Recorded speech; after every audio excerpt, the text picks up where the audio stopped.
good morning students. Today our topic of discussion is Mittag-Leffler theorem. Before doing Mittag-Leffler theorem, हम discuss करेंगे the definition of meromorphic function. A function is said to be meromorphic in a region if its only singularities are poles. अगर उसकी जो singularities हैं वो सिर्फ poles हैं, then the function is said to be meromorphic function. For example अगर हमारे पास function किस टाइप का है 2z+3 डिवाइडेड बाई z-5z-4, तो इसकी सिंगुलरिटीज़ क्या होंगी, दैट इज़ जब उसका डिनोमिनेटर ज़ीरो होगा. डिनोमिनेटर ज़ीरो होगा मतलब कब ज़ीरो होगा, जब या तो ये टर्म ज़ीरो होगी या ये टर्म ज़ीरो होगी. दैट इज़ इसकी सिंगुलरिटीज़ क्या होंगी, z=4 एंड z=5. ठीक है students. Now we discuss Mittag-Leffler theorem.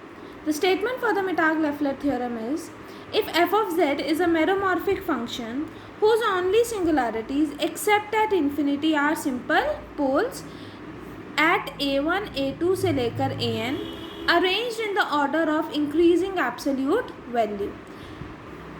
Let the residue of f of z at a1, a2 so on an so on b1, b2 so on bn and so on respectively. मतलब अगर b1 is a residue for a1 तो इसका मतलब b1 is equals to limit of z approaches to a1 z minus a1 f of z.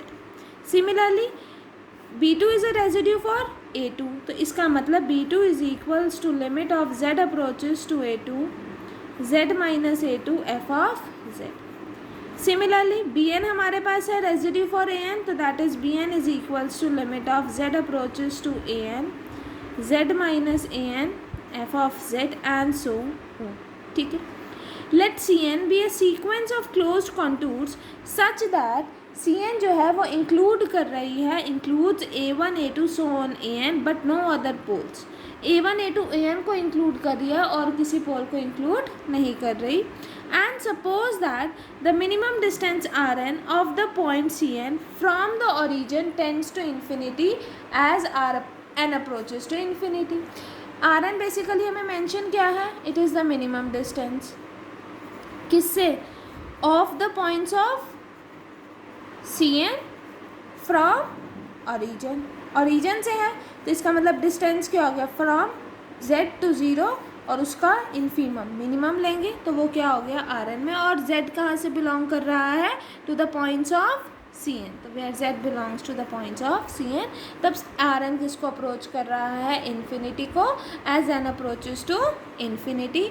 और second हमें point दे रखा है कि function F of z is bounded on C N. Function bounded भी है, तब हमें प्रूव करना है then for all the values of z except at poles. For all the values of z except at poles, we have to prove that f of z is equals to f0 plus summation n varying from 1 to infinity bn bracket start 1 upon an plus 1 upon z minus an bracket close. हमें ये term prove करनी है that function f of z is equals to this. बाकी सारी condition हमें mention है. इस theorem को प्रूव करने के लिए जस्ट हमें एक इंटीग्रल लेट करना पड़ेगा. इंटीग्रल लेट करने के बाद आपको पता है आपको रेजिड्यूज बोल रखे हैं, तो ऑब्वियसली रेजिड्यू की हेल्प से हम अपनी थ्योरम को प्रूव करेंगे by the help of first point and second point, और रेजिड्यूज की हेल्प से हम इस थ्योरम को प्रूव करेंगे. Just we have to consider an integral for this. ठीक है, इस थ्योरम को प्रूव करने के लिए तो late us start it prove. Consider the integral I is equals to 1 by 2 pi iota integral over the contour Cn fw divided by w minus z dz. ठीक है, where z कहाँ से point लिया है, where z is the point inside Cn और w क्या लिया है, पॉइंट ऑन Cn. जैसे अगर आपके पास कोई भी क्लोज कंटूर ये है तो w कोई पॉइंट यहाँ से है और z कोई भी पॉइंट यहाँ से है. ठीक है. Now the only singularities of f of w by w minus z are क्या होंगी, एक तो जब w ज़ीरो होगा या फिर w माइनस z ज़ीरो होगा, that is w equal to z पर सिंगुलरिटी है, w इक्वल टू 0 पर सिंगुलरिटी है. और हमें यहाँ पर मेंशन है कि a1 a2 an पर भी सिंगुलरिटीज़ हैं, तो इसका मतलब इसकी सिंगुलरिटीज़ कहाँ कहाँ पर आ गई, a1 a2 an पर W इक्वल टू 0 पर और W इक्वल टू Z पर, which are the simple poles. तो वही यहाँ मेंशन करा है, the only singularities of FW divided by W minus Z are W equal to A1, A2 so on AN and W equal to 0 and W equal to Z which are the simple poles. ठीक है, अब residues करने हैं, तो residue इस integral का हम किसके अबाउट चेक करेंगे, एक तो 0 के अबाउट, एक Z के अबाउट, एक AN के अबाउट, ऐसे ही होगा ना। The residue of the function eight Z0, residue of the function eight Z, residue of the function eight AN, तो स्टैंडर्ड के लिए निकाल दिया तो वो जनरल फॉर्म के लिए भी हो जाएगा। ठीक है, तो now let us start.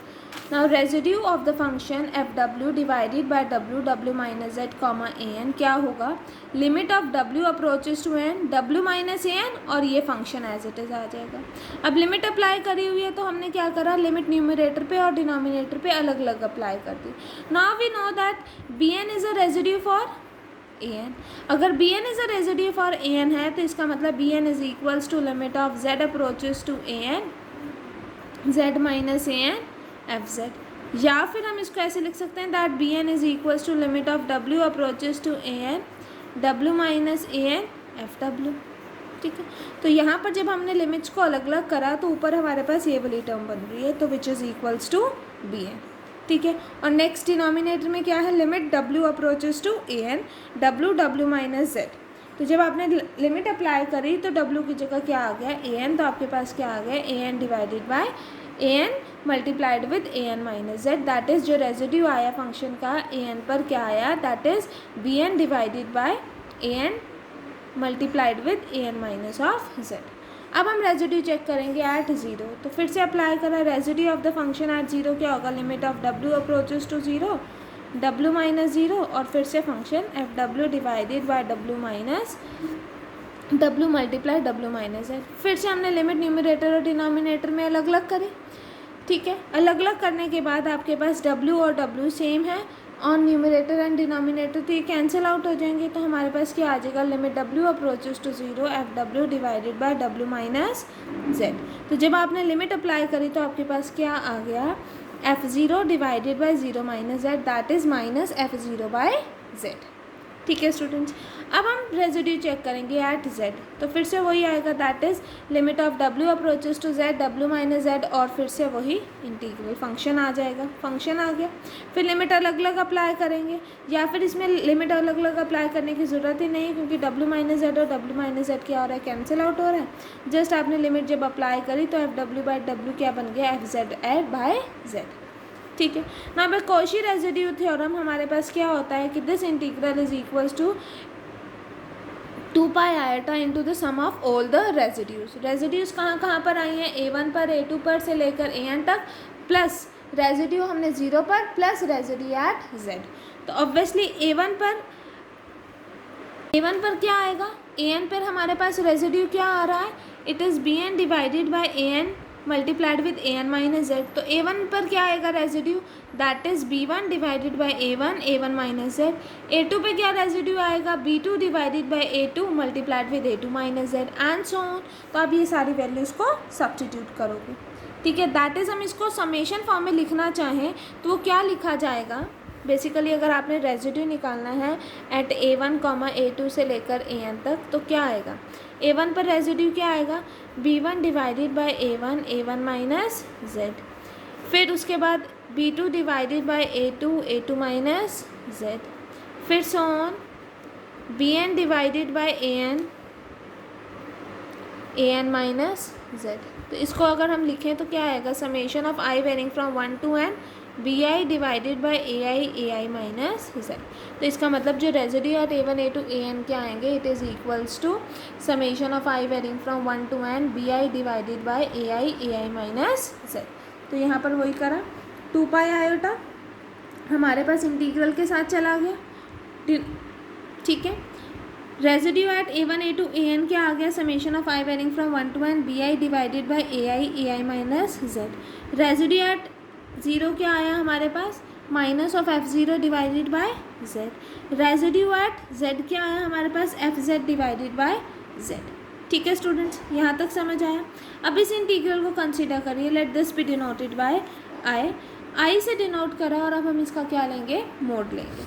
Now हमने क्या लिया, now mod I is equals to mod of 1/2 pi iota integral over the close contour C N F W divided by W W minus Z D W.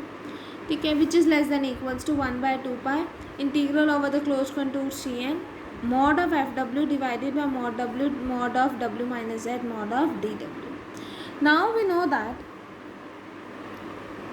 mod of a minus mod of b is less than equals to mod of a minus b. तो यहाँ पर ये वाली term identity apply करी तो हमारे पास क्या आ गया, a की जगह हमने w लिया, b की जगह z लिया, तो we have mod of w minus mod of z is less than equals to mod of w minus z.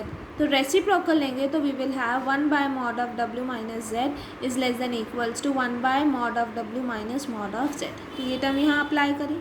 अब देखो बेसिकली आर एन क्या था, मिनिमम था ना, इन्फीमम था किसका, distance of the points of C n from the origin, जहाँ पर z कहाँ से था, point of C n that is close contour से. ठीक है, और w क्या था, w is a point on C n. ठीक है, तो इसका मतलब आर एन छोटा होगा मॉड ऑफ w से. ठीक है, तो यही यहाँ पर मेंशन है कि because r n is less than mod of w, हमने सब्ट्रैक्ट करा on both the sides by mod z, फिर उसका रेसिप्रोकल लिया तो we have 1 divided by mod of w minus mod of z is less than equals to 1 divided by r n minus mod of z. That is we have less than equals to 1 by, function bounded है, we know that bye second point हमें पता था f of z is bounded. तो इसका मतलब mod of f of z is less than equals to 1, तो mod of f डब्ल्यू क्या हो गया, less than equals to 1. Mod d डब्ल्यू एज इट इज़ रहा, 2 पाई एज इट इज़. हमारे पास मॉड ऑफ w क्या है, ग्रेटर देन आर एन है, तो 1/mod ऑफ w क्या हो जाएगा, लेस देन ऑफ 1/आर एन. सिमिलरली हमारे पास 1/mod of w minus z क्या है, लेस देन है 1/आर N minus of mod z की. तो वो टर्म्स यहाँ अप्लाई करी. ठीक है, नाउ वी हैव ये सारी टर्म इंडिपेंडेंट है w के, तो ये सारी बाहर आ गई, तो बचा क्या हमारे पास, just integral over mod of D W, यहाँ पर ओवर सी एन है. ठीक है, that is we have it is equals to m 2 pi 1/आर N minus mod of z integral mod of D W over the contour C N. Obviously circle होता तो इसकी value क्या हो जाती, 2 पाई आर. अब यहाँ पर कंटूर दे रखे हैं तो हमने क्या ले ली, l, दैट इज़ लेंथ ले ली, तो यहाँ पर वही लिया है less than equals to m l divided by 2 pi r n bracket start r n minus mod of z. Now we know that जब m को अप्रोच करते हैं इन्फिनिटी को, तो आर एन किसको अप्रोच करता है, इन्फिनिटी को. ठीक है, तो इसका मतलब जब हमने इस इंटीग्रल पर लिमिट अप्लाई करेंगे that N approaches to infinity, तो आर एन अप्रोच करेगा इन्फिनिटी को. समथिंग बाय इन्फिनिटी इज 0, तो इसका मतलब limit of N approaches to infinity I क्या हो जाएगा, हमारे पास 0 हो जाएगा. ठीक है स्टूडेंट्स, यहाँ तक समझ आया. अब इस टर्म पर हम क्या करेंगे, इस इक्वेशन पर हम लिमिट अप्लाई करेंगे that is limit n approaches to infinity. तो हमें पता है कि क्या आ जाएगा, limit of N approaches to infinity I is equals to limit of N approaches to infinity minus of f0 divided by z plus fz by z plus summation of I varying from 1 to n bi divided by ai minus z and bracket close. तो obviously ये वाली term हमने अभी निकाली, it is equals to 0. अब यहाँ पर limit apply करेंगे तो ये this is independent of n, this is independent of n, तो ये एज इट इज़ आ जाएगा. यहाँ पर एन डिपेंड कर रहा है, तो यहाँ पर समेशन आई इक्वल टू 1 से n की जगह 1 to इन्फिनिटी हो जाएगा, क्योंकि n अप्रोच कर रहा है इन्फिनिटी को. ठीक है, नाउ ये टर्म हमारे पास right hand side left hand side में जाएगी, ये दोनों टर्म, ये वाली और ये वाली, तो हमारे पास क्या आ जाएगा, fz by z is equals to f0 by z minus summation of I varying from 1 to infinity bi divided by ai minus of z.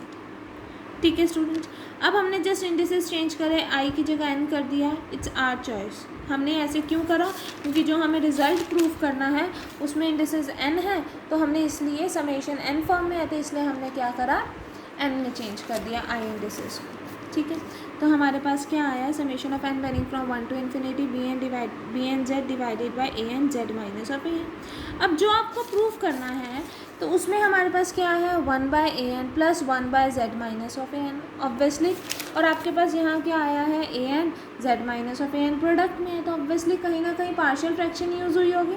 Partial fraction को यूज़ करने के लिए हमने क्या करा, न्यूमरेटर और डिनोमिनेटर में ए एन को ऐड करा और ए एन को ही सब्ट्रैक्ट करा, ठीक है। फिर हमारे पास क्या आया, z minus a n and a n अलग अलग करा।